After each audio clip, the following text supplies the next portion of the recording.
সবাইকে আমাদের এই সিরিজটাতে বা এই প্লেলিস্টে স্বাগতম। আজকে আমরা বেসিক ইলেকট্রনিক্স থেকে শুরু করব। সর্বপ্রথম আমরা জেনে নেব রোধ কি এবং রোধের বৈশিষ্ট্যসমূহ। এরপরে আমরা ধারাবাহিকভাবে ওহম ল, কারশফ ল এভাবে করে এগিয়ে যাব। তো সবার আগে হচ্ছে আমাদের রোধ সম্পর্কে জানা দরকার। ওহম ল জানার আগে, রোধ হচ্ছে পদার্থসমূহের একটা ক্যারেক্টারিস্টিক বিহেভিয়ার, যা একটা ক্যারেক্টারিস্টিক বিহেভিয়ার থাকে যা ইলেকট্রিক্যাল চার্জ ফ্লোয়ের বিপরীতে বাধা প্রদান করে। অর্থাৎ আমাদের একটা ওয়্যার দিয়ে যখন চার্জ প্রদান হবে বা ইলেকট্রিক্যাল চার্জ প্রবাহ হচ্ছে, এর বিপরীতে যে বাধা প্রদান করা হচ্ছে সেটাই হচ্ছে আমাদের রোধ। এবং এটা প্রত্যেকটা পদার্থের একটা হচ্ছে characteristic behaviour. That means that যেতগুলোই পদার্থ বা যেতগুলোই আমাদের ম্যাটেরিয়াল আছে, সকল ম্যাটেরিয়ালে হচ্ছে একটা বিহেভিয়ার হিসেবে রোধটা থাকে। সো এরপরে we can say that the physical property or ability to resist current is called resistor. এটা একটা ইংলিশে জাস্ট সংজ্ঞাটাই দেওয়া হয়েছে। এখন আমরা আরেকটা বিষয় জানার চেষ্টা করব, রোধ কিসের উপর ভিত্তি করে আমরা ডিফাইন করি, অর্থাৎ কিসের উপর ভিত্তি করে রোধটা ভ্যারি করে। একটা পদার্থতে একটা রোধ হবে, আবার রোধ আরও কিছুর উপর ভিত্তি করে চেঞ্জ হতে পারে, এবং আমরা সেটা সম্পর্কে যদি জানি, it depends on 4 thing, 1 2 3 4। So first of all, the length of the material. রোধের সাথে হচ্ছে লেন্থ অফ দ্য ম্যাটেরিয়াল একটা সম্পর্ক রয়েছে, এবং সম্পর্কটা হচ্ছে যখন আমাদের লেন্থটা বৃদ্ধি পাবে তখন রোধটাও বৃদ্ধি পাবে। ধরো আমরা একটা উদাহরণ নিই। আমরা একটা উদাহরণ নিয়ে ধরলাম আমার থেকে একটা 10 মিটার লম্বা একটা তার রয়েছে, এরপর একটি 5 মিটার লম্বা তার রয়েছে। এখন যে তারের লম্বা বা যে তারটি সবচেয়ে দৈর্ঘ্য বেশি, সে তারে হচ্ছে যখন ইলেকট্রিক্যাল চার্জ প্রবাহ হবে তখন বাধাপ্রাপ্ত হবে বেশি। এবং কেন বাধাপ্রাপ্ত হয়? যখন হচ্ছে প্রত্যেকটা তারের মধ্যে বা প্রত্যেকটা ম্যাটেরিয়ালের মধ্যে তো ও নিজস্ব কিছু অনুপরমাণু আছে, তাই না? তো যখন আমরা ইলেকট্রিক্যাল চার্জটা ফ্লো করি তখন হচ্ছে ইলেকট্রিক্যাল চার্জ ফ্লোয়ের বিপরীতে পরমাণুগুলো বাধা প্রদান করতে থাকে, এবং যার কারণে হচ্ছে আমাদের রোধটা ক্রিয়েট হয়। তো যত বেশি আমাদের দৈর্ঘ্যটা হবে তত বেশি বাধা প্রদান পাবে, তত বেশি দূরত্ব অতিক্রম করতে হবে, যার কারণে বাধা প্রদানটা বেশি হবে। সো যখন আমাদের লেন্থটা বৃদ্ধি পেতে থাকবে তখন হচ্ছে আমাদের আরটা বৃদ্ধি পাবে, বা আমরা বলতে পারি হচ্ছে আর এর সাথে হচ্ছে এল এর সম্পর্কটা সমানুপাতিক। দ্বিতীয় যে বিষয়টার উপর ডিপেন্ড করে সেটা হচ্ছে দ্য ক্রস সেকশনাল এরিয়া, মানে বাংলায় যদি আমরা বলতে চাই প্রস্থচ্ছেদের ক্ষেত্রফল। এখন ধরলাম আমার থেকে একটা হচ্ছে 5 মিটার ব্যাসার্ধের একটা তার রয়েছে, আর একটা 2 মিটার ব্যাসার্ধের তার রয়েছে। এখন 5 মিটার ব্যাসার্ধের তারটা স্পেস বেশি, বা একটু চিন্তা করে দেখো যে 5 মিটার ব্যাসার্ধের তারটা একটু মোটা হবে, মানে বড় হবে, আর অন্যদিকে হচ্ছে যেটা 2 মিটার বা 1 মিটার ব্যাসার্ধের সেটা ছোট হবে। তাহলে যেটা বড় তার ওখানে পরমাণুগুলো ছড়িয়ে ছিটিয়ে বেশি থাকবে, বা যখন ইলেকট্রিক্যাল চার্জগুলো ফ্লো হবে তখন কম বাধাপ্রাপ্ত হবে। দ্যাট মিন দ্যাট আমরা যখন এটা বৃদ্ধি করব তখন আমাদের আরটা কমে যাবে। এই সম্পর্কটাকে আমরা বলতে পারি আর ইজ প্রপোর্শনাল টু 1/a, অথবা বাংলায় আর হচ্ছে বা রোধ হচ্ছে আমার প্রস্থচ্ছেদের ক্ষেত্রফলের ব্যস্তানুপাতিক। তৃতীয় যে বিষয়টার উপর ডিপেন্ড করে সেটা হচ্ছে একটা ম্যাটেরিয়াল ক্যারেক্টারিস্টিক্স বা রেজিস্টিভিটি, আপেক্ষিক রোধ বা রো, এবং এটা হচ্ছে রোধের সাথে সমানুপাতিক। ধরলাম আমরা হচ্ছে দুইটা তার নিলাম, একটা হচ্ছে কপারের তার আর একটা হচ্ছে আমরা নিলাম হচ্ছে গোল্ডের তার। এখন দেখা যাবে হচ্ছে এই কপারের তারের রো একরকম আর গোল্ডের তারের রো আরেক রকম, যার কারণে হচ্ছে দুইটার পদার্থের আমি যদি সেম দৈর্ঘ্য সেম প্রস্থচ্ছেদের ক্ষেত্রফলও নিই, দুইটার মধ্যে হচ্ছে কখনোই আমাদের হচ্ছে রোধটা সমান হবে না। কারণ কি? কারণ হচ্ছে আপেক্ষিক রোধে হচ্ছে দুটোটার মধ্যে পার্থক্য রয়েছে। 4 নম্বর বিষয়টা টেম্পারেচারের উপর ডিপেন্ড করে। টেম্পারেচারের সাথে একটা সূত্র আছে, সেটা হয়তো বা আমরা আগামী সেশনে বা পরবর্তী ভিডিওতে আলোচনা করব। Now we can say that আমরা এখান থেকে একটি বিষয় লিখতে পারি যে হচ্ছে যেহেতু আমাদের আর ইজ প্রপোর্শনাল টু L/A, যেহেতু আমরা লিখিয়েছি যে R is proportional to L, R is proportional to 1/A। So আমরা যদি এখানে একটা সমানুপাতিক ধ্রুবক আনি এবং ধ্রুবকটা আমরা রো নিলাম, তাহলে R is equal to rho into L/A, যেটাকে আমরা এখানে লিখেছি লিখেছি। এখন গুড কন্ডাক্টর বা পরিবাহকের ক্ষেত্রে হচ্ছে যে রোটা কম হয়, যার কারণে হচ্ছে আরটাও কম হয়, যার কারণে বিদ্যুৎ প্রবাহ সহজ হয়, যার কারণে আমরা এগুলোকে পরিবাহক বা গুড কন্ডাক্টর বলি। যেমন উদাহরণ হিসেবে নেওয়া যায় কপার বা অ্যালুমিনিয়াম। আমাদের যে প্রত্যাহিত কাজে আমরা যে তারগুলো রয়েছে বাসাবাড়ির ইলেকট্রিক্যাল তার, ওগুলো সাধারণত হচ্ছে তামা, কপার বা অ্যালুমিনিয়াম এগুলো দিয়ে তৈরি হয় আর কি, বা সংমিশ্রণ পদার্থ দ্বারা তৈরি হয়। অন্যদিকে ইনসুলেটর বা অপরিবাহক, অর্থাৎ যেগুলো বিদ্যুৎ পরিবহনের সুব্যবস্থাপনা নাই বা বিদ্যুৎ পরিবহন করা কষ্টসাধ্য, সেগুলোর ক্ষেত্রে রো অনেক বেশি হয়। দ্যাট মিনস দ্যাট আমাদের রোর সাথে যেহেতু আর সম্পর্ক সমানুপাতিক, আর বেশি হয়, যার কারণে বিদ্যুৎ প্রবাহ বাধাপ্রাপ্ত বেশি হয়, যার কারণে ওগুলো হচ্ছে অপরিবাহক বা আমরা ইনসুলেটর হিসেবে ব্যবহার করি আর কি। যেমন মিকা, পেপার এগুলো হচ্ছে এক একটা ইনসুলেটর। এখন আমরা আসি আজকের আমাদের টাস্কটাতে, Ohm's law state that when temperature is constant, এখানে একটা কন্ডিশন কিন্তু বোঝানো হচ্ছে ওহমস ল এর, the voltage across the resistor is directly proportional to current flowing through the resistor.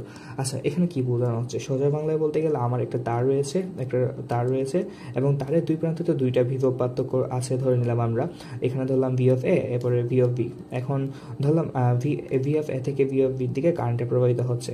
এখানে বলা হয়েছে হচ্ছে এই দুই প্রান্তের যে বিভব পার্থক্যটা V of A minus V অথবা ভি অফ বি মাইনাস এ, এখানে যেহেতু আমরা ভি অফ এ থেকে ভি অফ বির দিকে কারেন্ট প্রবাহ দিচ্ছি, তাহলে কি হবে? V of A minus V of B is proportional to I, বা আমরা সোজা বাংলা লিখতে গেলে I is proportional to V. এখন আমরা একটা সমানুপাতিক ধ্রুবক যদি আনি, I is equal to G V. এখন আমরা আরেকটা প্রপোর্শনাল ধ্রুবক আনতে পারি, I equal to V by R. সুতরাং আমরা বলতে পারি কি, আমরা জি ইকুয়াল টু 1/r ধরে নিয়েছি, এবং জিটা হচ্ছে এখানে কন্ডাক্টেন্স বা পরিবাহিতা, আর এখানে ভি এবং আই তো তোমরা সবাই জানো আশা করি, বিভব পার্থক্য, তড়িৎ প্রবাহ এবং আর দ্বারা রোধ বোঝানো হয়। তাহলে কন্ডাক্টেন্সটা হচ্ছে রোধের সম্পূর্ণ বিপরীত রাশি, যেহেতু আমরা এখানে দেখাই যাচ্ছে যে হচ্ছে জি ইজ ইকুয়াল টু 1/r, অর্থাৎ তাপমাত্রা স্থির থাকলে দুই প্রান্তের বিভব পার্থক্য বি ওই পরিবাহের মধ্যে দিয়ে প্রবাহিত তড়িৎ প্রবাহের সমানুপাতিক, এবং আমরা একটা সমানুপাতিক ধ্রুবকটা এনেছি, ধ্রুবকটা হচ্ছে জি। আবার আমরা যখন জি বোঝাতে যাচ্ছি পরিবাহিতা, দ্যাট মিনস দ্যাট একটা তারের বা একটা পদার্থের জি যতই বেশি হবে তার পরিবাহিতা ততই ভালো হবে। অন দ্য আদার হ্যান্ড, যদি আমরা এগুলার এককটা দেখতে চাই বা ইউনিটগুলা, তো আমরা আর সমান লিখতে পারি V by A, V by I. ভি হচ্ছে বিভব পার্থক্য একক হচ্ছে ভোল্ট, আর আই এর একক হচ্ছে ampere. So V by I is equal to ohm. আমরা ওহমের সমান প্রদর্শন করার লক্ষ্যে ওহমের নাম দিয়ে আমরা রোধের ইউনিটটা রেখেছি, আর জি এর একক হচ্ছে ওহম ইনভার্স বা সিমেন্স বলা হয়ে থাকে। এখন একটা বেসিক নলেজ হচ্ছে, আমাদের যখন শর্ট সার্কিট হবে তখন আর 0 হয়, আর যখন ওপেন সার্কিট হয় তখন হচ্ছে আর ইনফিনিটি হয়। এটা কি বোঝানো হয়? ধরলাম আমরা একটা শর্ট সার্কিট বলতে কি বোঝানো হয়, আমার একটা ব্যাটারি আছে, ব্যাটারির সাথে হচ্ছে একটা জাস্ট তার লাগানো, তার সংযোগ দেওয়া আছে। তো প্র্যাকটিক্যাল লাইফে হচ্ছে আমরা কোনো তারের বা কোনো একটা ওয়্যারের অবভিয়াসলি ক্ষুদ্র থেকে ক্ষুদ্র পরিমাণ রোধ থাকে, বা আমরা থিওরিটিক্যালি বলতে পারি না কোনো তারের রোধহীন, কিন্তু আমরা প্র্যাকটিক্যালি বলতে পারি না। যদি থিওরিটিক্যালি কল্পনা করি যে তারের রোধ নাই, তখন হচ্ছে বিদ্যুৎটা সম্পূর্ণরূপে প্রবাহিত হবে, অর্থাৎ ভি থেকে যে পরিমাণ বিদ্যুৎ বের হচ্ছে এই তারের মধ্যে দিয়েও সেম পরিমাণ বিদ্যুৎ প্রবাহিত হবে। That means that R is equal to 0। এটাকেই বলা হচ্ছে শর্ট সার্কিট। যখন আর ইকুয়াল টু 0, আইটা হচ্ছে ভোল্ট বিদ্যুৎ ব্যাটারি থেকে যে পরিমাণ বিদ্যুৎ প্রবাহিত হচ্ছে, যদি সেম পরিমাণ বিদ্যুৎ এই তারটা দিয়ে প্রবাহিত হয়, দ্যাট মিনস দ্যাট এটা শর্ট সার্কিট।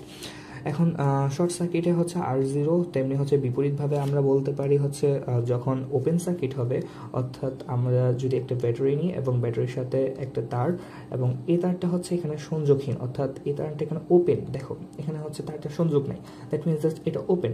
সো ওপেন সার্কিটের ক্ষেত্রে আইটা এখান থেকে প্রবাহিত হতে থেকে এখানে আর প্রবাহিত হতে পারবে না, that means that I is equal to 0। আর আমরা ওহম ল থেকে কি জানি, I is equal to V by R. So R is equal to V by I. I যখন 0, তাহলে হচ্ছে ভি যদি কনস্ট্যান্ট হয়, তাহলে আমরা ভি এর মান 1 বা 2, so 1/0 is equal to infinity. That means that Ohm's law অনুসারে আমরা বলতে পারি যখন ওপেন সার্কিট থাকবে তখন হচ্ছে আমাদের আরটা হবে অসীম বা ইনফিনিটি।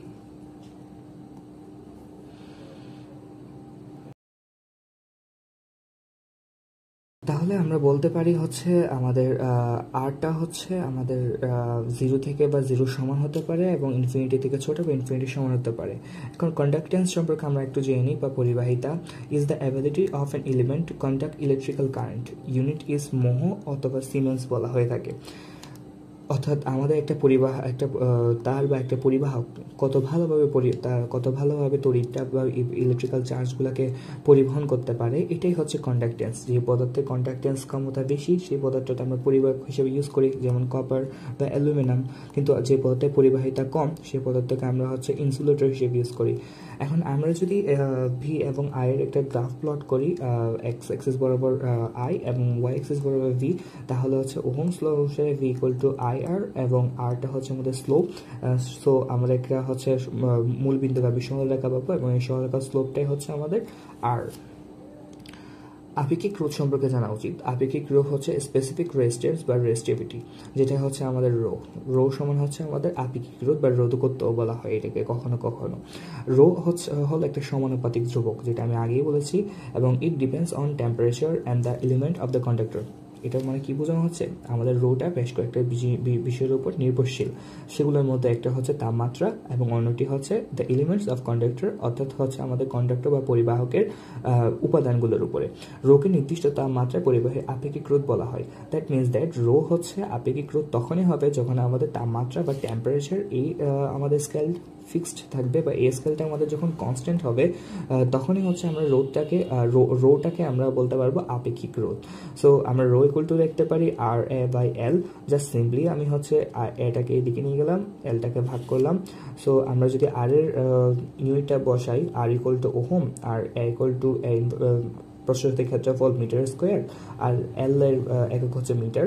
সো মিটার কাটা একটা মিটার, ওহম মিটার, যেটাকে আমরা এভাবেও লিখতে পারি ওহম মিটার। সো আমরা বলতে পারি rho equal to ohm metre. So rho equal to 1.562 10⁻8 ohm metre বলতে কি বুঝো, এরকম অনেক সময় কোয়েশ্চেন আসে। এটা বোঝানো হয় যে একক প্রস্থচ্ছেদের ক্ষেত্রফল এবং একক দৈর্ঘ্যের কোনো তারের যে রোধ, সেটাকেই হচ্ছে আপেক্ষিক রোধ বা বলা হয় এটাকে। অর্থাৎ আমরা এইভাবে বলতে পারি, ধরলাম কোন একটি উপাদানের একক দৈর্ঘ্য এবং একক প্রস্থচ্ছেদ ক্ষেত্রফলের রোধ যদি 1.56 × 10⁻8 ওহম হয়, তবে সেই তারের আপেক্ষিক রোধে হচ্ছে এটা। সেকেন্ড কনসেপ্টটা হচ্ছে পরিবাহকত্ব বা পরিবাহাঙ্ক বা পরিবাহকত্ব, যেটাকে কন্ডাক্টিভিটি বলা হয়, যেটাকে হচ্ছে সিগমা দ্বারা প্রকাশ করা হয়। সিগমা ইকুয়াল টু 1/ρ, অর্থাৎ রো এর বিপরীত রাশি।